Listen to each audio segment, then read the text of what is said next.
और हम लोगों ने विधायक मंत्री बहुत लंबे समय से देखा है।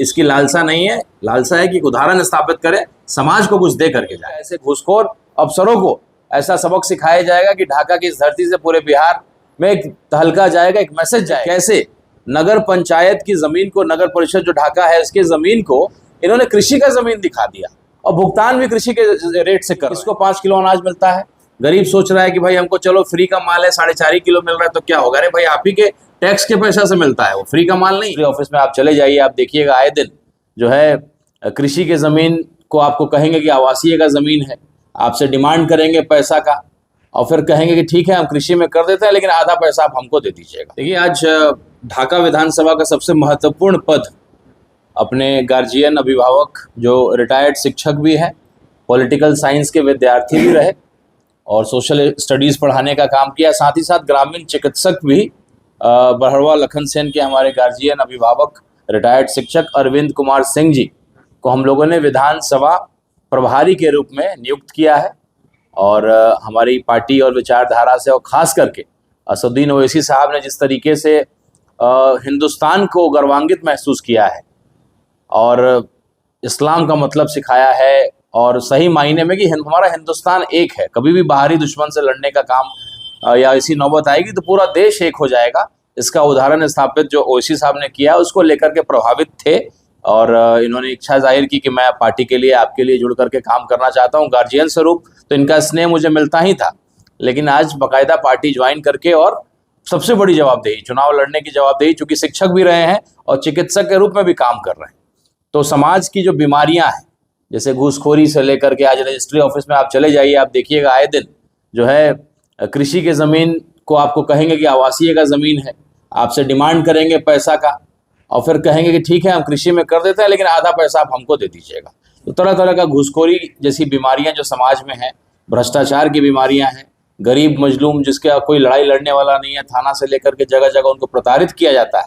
इस लड़ाई को हम लोग और मजबूत करेंगे और संगठन को मजबूत करेंगे और एक नया बदलाव ढाका विधानसभा देखने वाला। इस कड़ी में हमारे अभिभावक के रूप में हमारे अरविंद कुमार सिंह जी ने इस कमान को संभाला है और साथ ही साथ हमारे भाग नारायण पासवान जी, चूँकि हमारी पार्टी जय भीम जय मीम का नारा बुलंद करती है और ख़ास करके हम लोग दलित समाज की लड़ाई को हमेशा से लड़ने का काम किया है, तो इसका नेतृत्व जो है ढाका प्रखंड में अरविंद कुमार भाग नारायण पासवान जी को दायित्व दिया गया है।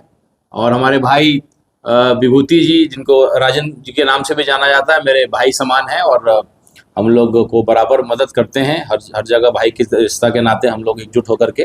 तो कहीं ना कहीं ओवैसी साहब को ले जाने का भी प्रोग्राम था, विभूति जी ने बड़ा अच्छा इंतजाम बहड़वा लखन सेन में आश्रम में किया था, लेकिन समय का अभाव था तो हम लोग ओवैसी साहब को नहीं ले जा पाए आश्रम में। लेकिन अगली बार जब वो आएंगे, उनको गांधी जी की जीवनी से बड़ा प्रभावित रहते हैं, तो अगली बार मैं निश्चित रूप से ढाका का जो एक धरोहर है बहड़वा लखन सेन का आश्रम, वहाँ मैं ले जाने का काम करूँगा। और ये हम लोग के लिए बड़ा गर्व का विषय है, ये हम लोग को बहुत ताकत प्रदान हुआ है कि हमारे गार्जियन विधानसभा प्रभारी के रूप में जिम्मेदारी को लिया और हमारे दूसरे गार्जियन दलित प्रकोष्ठ को मजबूत करने का काम करेंगे। गांव-गांव में जो दलित प्रताड़ित है, बिजली विभाग की बिजली बिल की समस्या हो या कई ऐसी समस्याएं, उसको लड़के संगठन को मजबूत करके हम लोग अपनी पार्टी को भी मजबूत करके आने वाले भविष्य में एक विधायक, ये पार्टी जीत करके पद को कैसे सही मायने में विधायक का जो दायित्व होता है उसको निभा करके हम लोग एक उदाहरण पूरे देश में साबित करने का प्रयास करेंगे। सर, आपने करप्शन की बात की, रजिस्ट्री ऑफिस में खासकर जो बास्केट होता है, रेसिडेंटल और खेत का मट होता है, उसमें बड़ा ये जो शिकायतें बहुत ज़्यादा आती हैं, लेकिन ये बड़ा करप्शन भरा हुआ है, पूरे ऑफिस में करप्शन भरा हुआ है। इसको कैसे, किसको 5 किलो अनाज मिलता है, गरीब सोच रहा है कि भाई हमको चलो फ्री का माल है, 4.5 किलो मिल रहा है तो क्या होगा। अरे भाई आप ही के टैक्स के पैसा से मिलता है, वो फ्री का माल नहीं है। और जिस तरीके से आपने रजिस्ट्री ऑफिस की बात कही है, कई कंप्लेन मेरे पास पहले से भी आए थे और स्पष्ट लिखा हुआ है कि 200 मीटर के अंदर किसको कृषि कहा जाता है, किसको आवासीय कहा जाता है, तो बेवकूफ़ बनाए, कम पढ़े लिखे लोगों को बेवकूफ़ बनाया जा सकता है। इसलिए भाग नारायण पासवान जी जैसे लोग जब हमारे साथ जुड़े हैं, तो ऐसे लोग की परेशानियां, समस्याओं को जब हमारे कार्यालय में आएगा और हम भी जा करके निरीक्षण करेंगे, चूँकि रजिस्ट्री कार्यालय में आए दिन कंप्लेन आ रहा है कि इसमें जो है, और खास करके भारतमाला प्रोजेक्ट में तो सभी जेल जाने वाले हैं। अभी तो कोर्ट बंद है, मैंने पूरा चिट्ठा पुर्जा इनका इकट्ठा कर लिया है कि इन्होंने कैसे नगर पंचायत की ज़मीन को, नगर परिषद जो ढाका है इसकी ज़मीन को इन्होंने कृषि का ज़मीन दिखा दिया और भुगतान भी कृषि के रेट से कर रहे हैं। एक तो 2013 का रेट से आप भुगतान कर रहे हैं और वो भी कृषि दिखा दिया, तो सभी जेल जाएंगे जिन लोगों ने काम किया है। और जो लोग चुप थे उनसे चुनाव के समय लोग सवाल करेंगे कि आप चुप क्यों थे, आप हमारे विधायक थे, आप हमारे जनप्रतिनिधि थे, आप हमारे पूर्व विधायक थे, आप हमारे सांसद थे, पूर्व सांसद थे, आप चुप क्यों थे? जब हमारे ऊपर अत्याचार हो रहा था तो आप चुप क्यों थे? ये चुनाव में आप आइए, आपसे जनता सवाल करेगी। हम लोग एक नया अंदाज, एक नया तरीका, एक नया ताकत और जनता के हाथ में ताकत देना चाहते हैं। ऐसे तमाम भाई जिनको प्रताड़ित किया जाता है, आप आइए, आरटीआई से लेकर के सारी सुविधाएं हमारे पास हैं, हमारे कार्यालय, आप आके तो देखिए, आपको हर चीज का समाधान मिलेगा। ऐसे घूसखोर अफसरों को ऐसा सबक सिखाया जाएगा कि ढाका की इस धरती से पूरे बिहार में एक तहलका जाएगा, एक मैसेज जाएगा कि भाई भ्रष्टाचार के खिलाफ अगर जनता जागरूक हो गई तो 1 रुपया घूस कोई न देगा, ना आपको मांगने की हिम्मत होगी।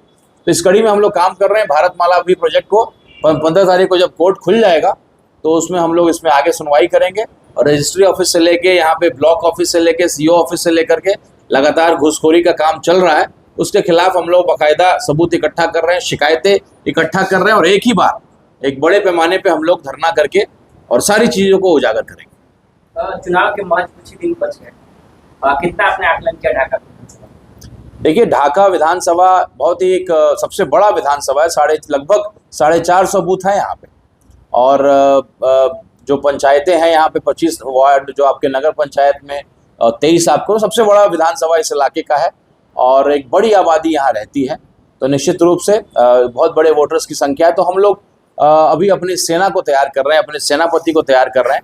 जब ये सेना को तैयार कर लेंगे तो आप देखिएगा कि हम लोग बहुत मजबूती से एक एक वार्ड, एक एक बूथ पे हमारा आदमी होगा और एक एक समस्या को उजागर करके उसको हम लोग न्याय दिलवाने का काम करेंगे और साथ ही साथ एक एक गली का मैनिफेस्टो हम तैयार करेंगे कि इस गली की समस्या क्या है, इस पंचायत की समस्या क्या है, प्रखंड की, विधानसभा की। तो इस तरीके से बहुत माइन्यूट लेवल पे हम लोग काम कर रहे हैं। लोकसभा का चुनाव 20 दिन का चुनाव था, बहुत सारी प्लानिंग थी, लेकिन कम समय में हम लोग नहीं कर पाए, लेकिन विधानसभा लगभग 75 दिन अभी हमारे पास है और बहुत ही माइन्यूट तरीके से हम लोग इस लड़ाई को लड़ेंगे।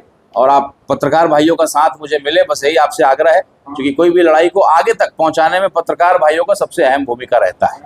तो मुझे पूरा विश्वास है कि ऐसे तमाम मुद्दे जो जनता को प्रताड़ित किए जाते हैं, इन मुद्दों को आप मेरे तक लाने में मेरी मदद करेंगे और सच्चाई 200 मीटर की बात जो हम लोगों ने कहा कि भाई आवासीय कौन सा होता है, कृषि कौन सा होता है, आप जो है कृषि जमीन को कहते हैं कि आवासीय में रजिस्ट्री कराना पड़ेगा और आवासीय का रेट मांगते हैं, फिर कहते हैं चलो आधा पैसा हमको दे दो, आधा जो है पॉकेट में रख लीजिएगा और कृषि को कृषि में ही कर रहे हैं। तो बेवकूफ़ बनाने का काम गरीबों को किया जा रहा है।